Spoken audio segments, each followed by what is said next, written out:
वंदे मातरम।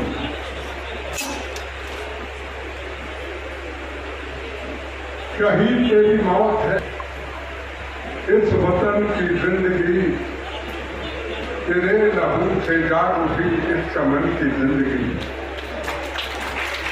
बहन थी और मेरे छोटे भाई अभिषेक जी और वो परिवार, किसी के पिता ने, किसी के पति ने, किसी के बेटे ने सीमाओं की रक्षा करते हुए, इस मातृभूमि की आजादी की रक्षा करते हुए, किसी ने अपने सीने पे गोलियां खाई और इस मातृभूमि की सीमाओं की रक्षा करते हुए हिंदू, मुस्लिम, सिख, ईसाइयों के खून से बने तिरंगे झंडे में लिपट गए। और यहाँ पे डीएसपी साहब, मेरे भाइयों बहनों और स्टूडेंट, मेरे बच्चों, मुझे लगता था कि आज मैं बोल नहीं पाऊंगा क्योंकि मेरे दांत का 2 दिन पहले ऑपरेशन हुआ था, पर इन बच्चों के जोश ने, इन बच्चों ने जो राष्ट्रभक्ति के ऊपर कार्यक्रम किया, मेरी भी आंखों में आंसू आ गए और मेरे अंदर से आवाज निकली कि मैं आज जरूर बोल पाऊंगा। यह हरियाणा की धरती, जिसका गांव का कोई भी ऐसा व्यक्ति नहीं होगा जो फौज में गया होगा, सीआरपी में गया होगा, बीएसएफ में गया होगा, और हर तरफ, हर गांव से कुर्बानियों से, यह खून से छली हुई हरियाणा की वो बहादुरों की, शहीदों की वो धरती है जिसको मैं प्रणाम करता हूं। पर पिछले समय के अंदर 6 या 7 साल पहले हिंदुस्तान का कोई कोना, हिंदुस्तान का कोई गांव, हरियाणा का कोई गांव, जहां हिंदू, मुस्लिम, सिख, ईसाइयों के खून से बने तिरंगे झंडे में लिपटी हुई किसी के पति की, किसी के बेटे की शहादत से उसकी बॉडी नहीं आती थी। और हमें नहीं उम्मीद थी कि यह सिलसिला कब तक चलेगा, कितनी देर तक यह खून की नदियां।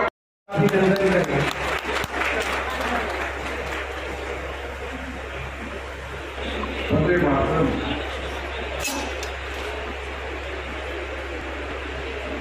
शहीद तेरी मौत है, इस वतन की जिंदगी, तेरे लहू से जाग उठी इस चमन की जिंदगी। बहन थी और मेरे छोटे भाई अभिषेक जी और वो परिवार, किसी के पिता ने, किसी के पति ने, किसी के बेटे ने सीमाओं की रक्षा करते हुए, इस मातृभूमि की आजादी की रक्षा करते हुए, किसी ने अपने सीने पे गोलियां खाई और इस मातृभूमि की सीमाओं की रक्षा करते हुए हिंदू, मुस्लिम, सिख, ईसाइयों के खून से बने तिरंगे झंडे में लिपट गए। और यहाँ पे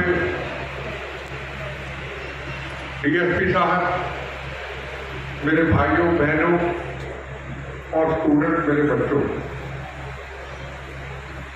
मुझे लगता था कि आज मैं बोल नहीं पाऊंगा क्योंकि मेरे दांत का 2 दिन पहले ऑपरेशन हुआ था, पर इन बच्चों के जोश ने, इन बच्चों ने जो राष्ट्रभक्ति के ऊपर कार्यक्रम किया, मेरी भी आंखों में आंसू आ गए और मेरे अंदर से आवाज निकली कि मैं आज जरूर बोल पाऊंगा।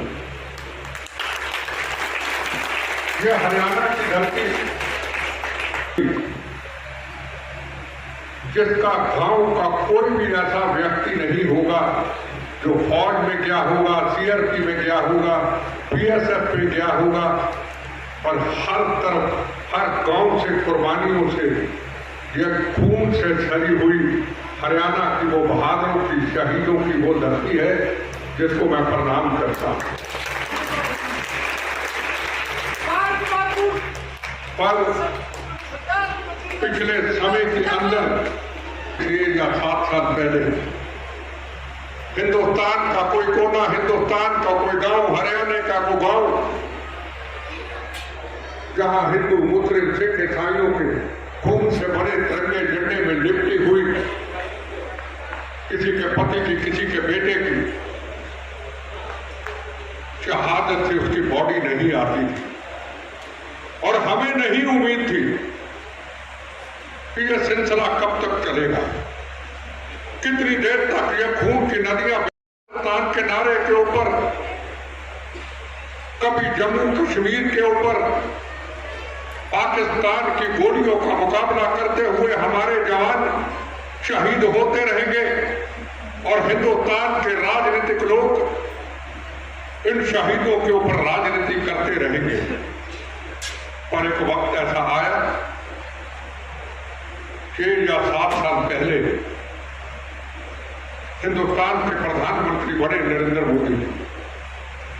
सवाल बीजेपी का, कांग्रेस का, अब राष्ट्र को किसने समझा? इस प्रथम राष्ट्र को, इस भारत के अंदर कभी 26/11 की घटना, कभी पार्लियामेंट में हमला, कभी अम्बाला के अंदर ब्लास्ट, कभी दिल्ली के अंदर दिवाली के दिनों के ऊपर गोलियां और बम्बों के खून से जयपुर के अंदर एक दिन के अंदर 1 से 20 लोगों का शहीद हो जाना। किसी मां को यह नहीं पता होता था पंजाब हो, हिंदुस्तान हो, आज मेरा बेटा, मेरा पति घर से निकला है, वापस आएगा या नहीं आएगा, या बम्बों और गोलियों में लिपट जाएगा। और हिंदुस्तान के प्रधानमंत्री जी आए, आपने एक वो बहादुर योद्धा दिया जिसने आके सबसे पहले एक संकल्प किया, आतंकवाद को मैं ठीक करूंगा, आतंकवाद को हिंदुस्तान से मुक्त करूंगा। अब कोई पार्लियामेंट की घटना नहीं होगी, अब कोई 26/11 की घटना नहीं होगी, अब कोई बहन का सुहाग नहीं उजड़ेगा, अब तो हमारा जवान शहीद नहीं होगा। सबसे पहले गए पाकिस्तान, नवाज शरीफ के पास। हमने विरोध किया कि दुश्मन पाकिस्तान के पास हमारा हिंदुस्तान के प्रधानमंत्री, वो भी नरेंद्र मोदी, जो हमेशा बचपन से आतंकवाद के खिलाफ था, जिन्होंने कभी लाल चौक के ऊपर जहां तिरंगा झंडा लहराना मुश्किल होता था लहराया था, कि आज पाकिस्तान में जाएंगे दुनिया को एक संदेश देने के लिए। हिंदुस्तान शांति चाहता है, हिंदुस्तान महात्मा गांधी का देश है, हिंदुस्तान गोली बम नहीं चाहता है। चाहे पाकिस्तान हो, चाहे हिंदुस्तान हो, कोई इनोसेंट, कोई व्यक्ति शहीद ना हो, किसी बहन का सुहाग ना उजड़े। और हमें पता था पाकिस्तान के सब जब हमने समझौता किया, जब अटल बिहारी जी पाकिस्तान गए थे, हमने पहले कहा था ये पाकिस्तान पीठ पे छुरा मारेगा। अभी अटल बिहारी वाजपेयी जी पाकिस्तान थे तो हिमाचल के और वादियों के ऊपर 25 बेगुनाह लोगों का कत्लेआम कर दिया। नरेंद्र मोदी जी गए, वापस आए, हमने पहले कहा पाकिस्तान पीठ पे छुरा मारेगा। पाकिस्तान ने दीनानगर और पठानकोट की घटना पे हमला किया। उसके बाद ऐसी गोली चली पाकिस्तान के ऊपर, एक गोली चलती 100 गोली का जवाब दिया जाता है।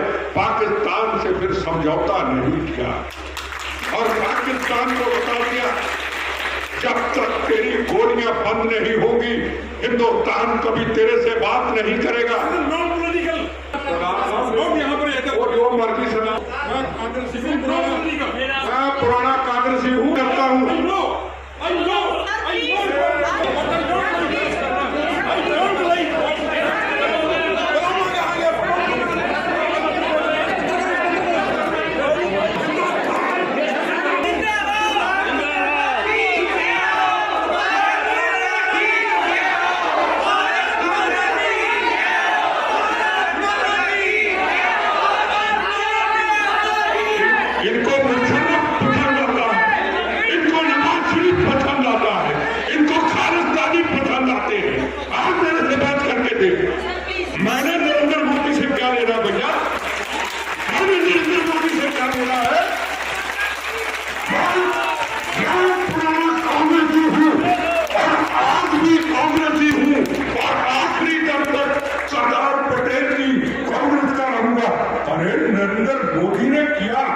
मैं नहीं बताऊंगा, क्या कोई और बताएगा?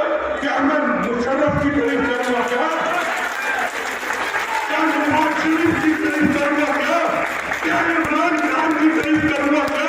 वचन देता हूं, जब नरेंद्र मोदी ने 70 साल की कैंसर पीड़ितों के सुहाग उजड़ते हुए बचाए, उसका मैं